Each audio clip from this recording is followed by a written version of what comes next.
Eu nunca mais fui o mesmo depois do Bitcoin. Para muitos ainda é um tabu, para muitos ainda é uma moedinha de jogo e para a maioria ainda é mistério. Mas a verdade é que o Bitcoin está ganhando cada vez mais destaque e espaço no mundo das economias e na atenção das pessoas, devido aos seus fundamentos e à sua valorização rápida nos últimos anos. E milhares de pessoas, empresas e governos entraram na onda de adotar o Bitcoin como uma reserva de valor, não só por seus fundamentos e sendo um deles por ser uma moeda digital e descentralizada, mas principalmente por sua valorização no curto, médio e longo prazo. Quando se conhece como funciona e como essa moeda te salva de perigos em relação ao dinheiro, sua mente explode. E foi o que aconteceu comigo. Porque quanto mais a gente estuda sobre ele, mais entendemos melhor sobre o mundo, sobre como ele funciona e como ele está diariamente manipulando as nossas decisões e a nossa vida. Porque ele ensina coisas que a escola não ensina, que a faculdade não ensina, que a mídia não ensina, e a gente começa a entender como o dinheiro controla a nossa vida e quem controla o dinheiro. Mas afinal, o que é o Bitcoin? Bitcoin é uma moeda digital descentralizada que funciona dentro de uma rede de dados chamada blockchain, onde seu código é criptografado e não pode ser hackeado ou copiado. A blockchain é um livro-razão público e imutável, onde todas as transações do Bitcoin são registradas. Cada bloco contém um conjunto de transações e está ligado ao bloco anterior por meio de um código criptográfico formando uma cadeia. 21 milhões. Essa é a quantidade que existirá no mundo. E depois disso, não será mais possível minerar Bitcoin, o que o torna extremamente escasso. Isso é parte do código do próprio Bitcoin e da blockchain e nunca vai poder ser alterado por ninguém, ajudando a proteger o valor contra a inflação desenfreada no decorrer do tempo. Mas para você entender o valor de uma moeda ser limitada, você tem que entender primeiro como funciona a inflação. A inflação nada mais é do que o aumento dos preços por conta da fabricação de moedas no decorrer do tempo, fazendo com que ela perca o seu valor por ter uma grande quantidade disponível circulando nas mãos das pessoas. Um exemplo claro disso é que algumas centenas de anos atrás, antes do ser humano usar o ouro como uma moeda, onde ainda não existia dinheiro e as pessoas procuravam algo para trocar por bens ou serviços, o povo daquela época tiveram uma ideia de usar conchas, mas elas eram muito fáceis de achar e qualquer um poderia passar o dia inteiro na praia coletando conchas. Ou seja, elas não tinham valor porque era muito fácil de conseguir. A mesma coisa acontece com seu dinheiro. Quanto mais o Banco Central imprime, mais a moeda desvaloriza. E só nos últimos 4 anos, a quantidade de real impressa pelo Banco Central duplicou a quantidade que existia na época. Desde a criação do real até 2020, foi fabricada uma certa quantidade de real. De 2020 até 2024, essa quantidade dobrou. Ou seja, o seu dinheiro perdeu 50% do valor que era em 2020. Coisa que não existe com o Bitcoin. Porque quanto mais as pessoas adotam ele como moeda, mais ele fica escasso, menos tem disponível no mercado, chegando a um ponto crítico de valorização no final da mineração do Bitcoin, que é onde ele para de ser minerado e não vai existir mais mineração de Bitcoin, ou seja, não vai existir novos Bitcoins entrando em circulação. Então, aquela quantidade de 21 milhões que existirão em um cenário de hiperbitcoinização, que é onde todas as pessoas mudam a forma de usar o dinheiro, no caso o dólar como uma moeda global, e passam a usar o Bitcoin, seriam 21 milhões de Bitcoins para 9, 10 bilhões de pessoas. Então assim, as pessoas que estão comprando Bitcoin hoje, que já compraram Bitcoin e que estão fazendo uma reserva de valor com essa moeda, no futuro vão ser a elite do mundo. Quem tiver Bitcoin hoje e segurar para o futuro, nesse futuro vai ser uma pessoa muito rica e provavelmente com status social bem elevado. Mas enfim, é por isso que ele vale tanto hoje. É por isso que ele tá batendo recordes e recordes, dia após dia, mês a mês. E vai continuar valendo muito mais no futuro. Mas eu disse que o Bitcoin era uma moeda descentralizada. Mas o que é isso? Descentralização significa que não existe alguém no comando, ninguém monopolizando o poder de decisão e não existe um único ponto de falha. Ao contrário de uma empresa ou governo, por exemplo, onde se tem uma estrutura de hierarquia, tem um fundador ou um CEO liderando, por exemplo, e mudando os rumos conforme seus interesses. Resumindo, seria uma moeda sem intervenção nenhuma do Estado, que é o que acontece atualmente na maioria dos governos do mundo. Sem intervenção de um Estado ou de um banco central, por exemplo, que interfere na sua fabricação, na sua circulação e na distribuição. Ou seja, uma moeda do povo e não do Estado, sendo uma moeda que não tem um dono ou que manipule ela por interesses. E lembra que eu falei que o Bitcoin funciona numa rede chamada blockchain? Pois é. Essa rede é uma rede de computadores, assim como a internet, por exemplo, que valida e registra todas as transações.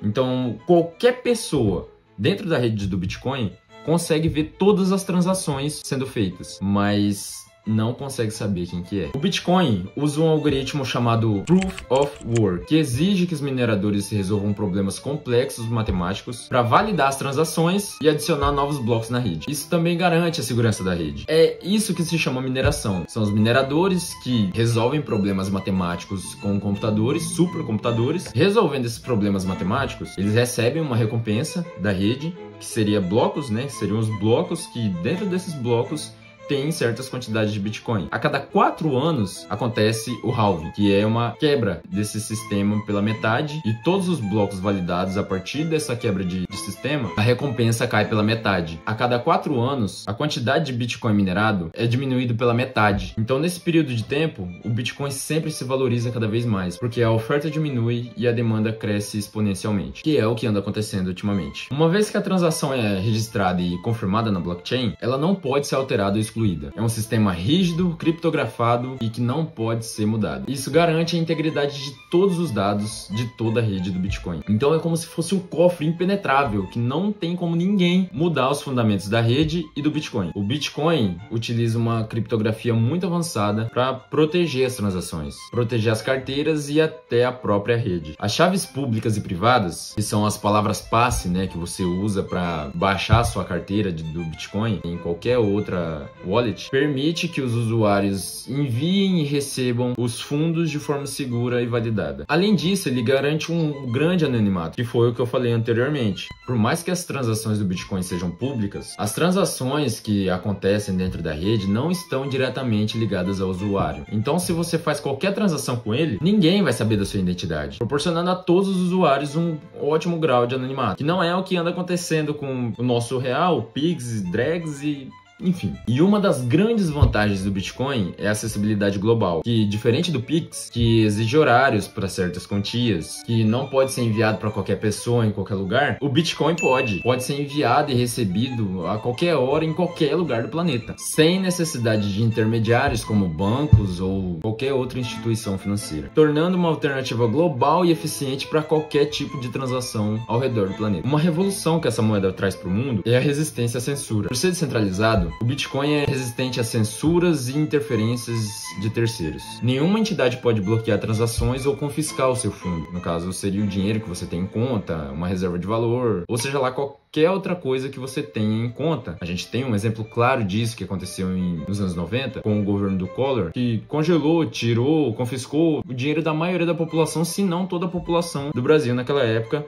para controlar os gastos públicos. No caso do Bitcoin, isso não acontece, isso é impossível, porque a única pessoa que tem acesso à carteira da sua reserva de valor é você, nenhuma outra pessoa além de você. E ainda mais agora, com tudo que anda acontecendo com o nosso governo e com o futuro do Brasil, que tem cada vez mais interesse crescente de controlar o dinheiro da população. Essa é uma grande defesa contra essa perseguição. E além disso, a gente é ensinado desde pequeno que o nosso dinheiro está seguro com os bancos e que ainda se tem posse daquele dinheiro sob a custódia do banco. Mas não é bem assim. A partir do momento em que seu dinheiro está no banco, ele não é mais seu. E com uma canetada do Estado, todo o seu dinheiro que está no banco pode simplesmente sumir. Eu perdi meu dinheirinho! Principalmente agora com a implementação do Drex. A gente tá bem ferrado. Mas em contramão disso, os usuários do Bitcoin possuem total controle sobre seus fundos. Ao contrário dos sistemas bancários tradicionais, não existe intermediários que podem congelar ou confiscar qualquer quantia que você tenha em mãos, e nem limitar transações, que é o que acontece atualmente com o Pix. Esses fundamentos tornam o Bitcoin uma revolução tecnológica única e um ativo digital com características distintas e fora do normal do que a gente conhece atualmente. Frequentemente comparado ao ouro digital por muitas pessoas e principalmente pelos Bitcoiners, e no caso é o termo usado para as pessoas que só usam o Bitcoin e sabem que no futuro não tão distante essa vai ser a moeda global. Mais uma vez, rapaziada, eu venho aqui falar para vocês todas as vantagens, fundamentos e a soberania que você vai ter utilizando essa moeda. Não é à toa que bancos, empresas, governos e todo tipo de poder que existe no mundo está adotando o Bitcoin como reserva de valor, porque eles sabem que uma hora ou outra os estados do mundo vão perder o poder e sabem que a moeda fiat é um cubo de gelo, literalmente um cubo de gelo, porque a inflação come o valor do seu dinheiro todos os dias A cada minuto o seu dinheiro vale menos por conta de inflação, impostos e todas as falcatruas que o governo faz com o nosso dinheiro e com a população em si. Então, não tem como bater de frente com essa moeda. Desde que ela surgiu, existiram várias pessoas, instituições, empresas e até governos, principalmente os governos, tentando desmoralizar, tentando acabar com essa moeda. Mas é impossível, não tem como destruir o Bitcoin, porque ela é uma moeda revolucionária. O ser humano já teve várias revoluções no decorrer da história, e essa é uma delas. Não fique parado, estuda mais um pouco sobre isso e garante o seu futuro. Espero ter contribuído um pouco mais com esse vídeo, rapaziada. Tem muito conteúdo aí que eu falo muito sobre o Bitcoin, que eu falo muito sobre economia, investimento e tudo que acontece no mundo hoje em dia, tá? Se você quiser dar uma olhada aí no canal, pode estar acessando. Espero que você tenha gostado desse vídeo. Se inscreve para receber mais vídeos, curta se gostou. E é isso, família. Espero ter agradado aí vocês com mais esse vídeo e informado bastante sobre o assunto. Vejo no próximo vídeo e é nóis.